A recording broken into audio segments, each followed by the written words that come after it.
For over 3 decades, Somaliland has existed as a self-governing entity, a nation in all but name. Since declaring independence from Somalia in 1991, Somaliland has built a functioning government, its own currency, and a dedicated military. Yet, the world has withheld official recognition, leaving Somaliland isolated. In 2025, Israel became the first UN member to recognize Somaliland, sending shockwaves across the Horn of Africa. Now, all eyes are on Ethiopia. Its endorsement could legitimize Somaliland's decades-long quest for sovereignty and reshape the region's future. Ethiopia's drive toward Somaliland is fueled by a singular goal: access to the sea. Since Eritrea's independence in 1993, Ethiopia has been landlocked, an economic and strategic vulnerability. Over 95% of its trade flows through Djibouti, leaving Ethiopia dependent and exposed.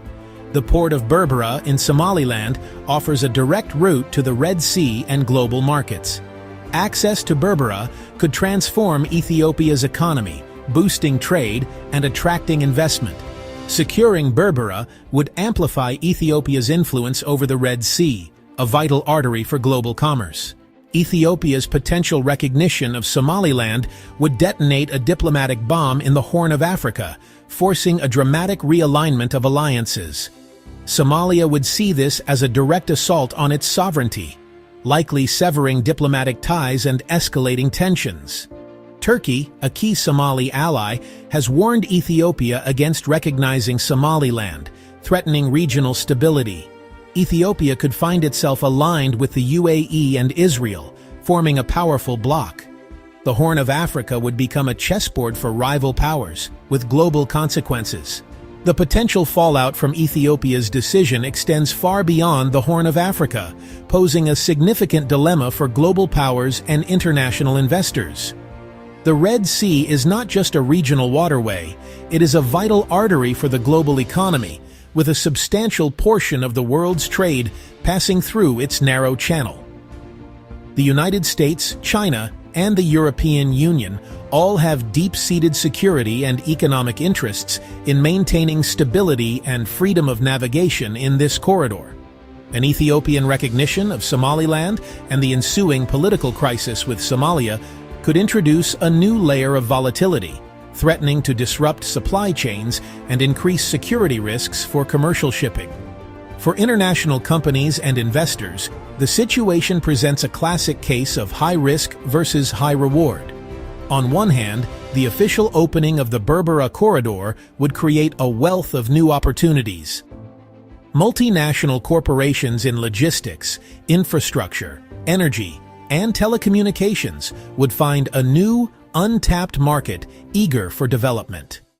The establishment of a secure trade route into Ethiopia, a market of over 120 million people, is a tantalizing prospect. Legitimizing Somaliland would de-risk investments that have long been hampered by its unrecognized status, potentially unlocking billions in foreign direct investment for both Hargeisa and Addis Ababa.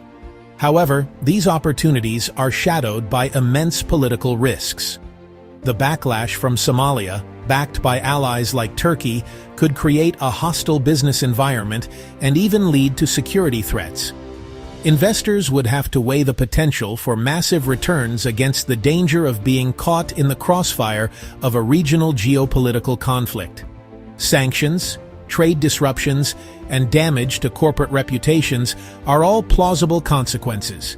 The stability of existing investments in Ethiopia and the wider region could also be jeopardized, forcing companies to undertake a serious reassessment of their risk exposure in this newly fractured political landscape. Ultimately, Ethiopia stands at a historic crossroads. By recognizing Somaliland, it could reshape the economic and political map of Africa, securing its own economic destiny while championing the cause of a nation long denied its place on the world stage. This bold move could unleash a wave of investment and development that benefits millions. Yet, it could also ignite a firestorm of instability, drawing regional and global powers into a tense standoff with unpredictable consequences. The decision that Addis Ababa makes will not only determine its own future, but will also send ripples across the globe, defining the nexus of trade, power, and politics in the Horn of Africa for decades to come.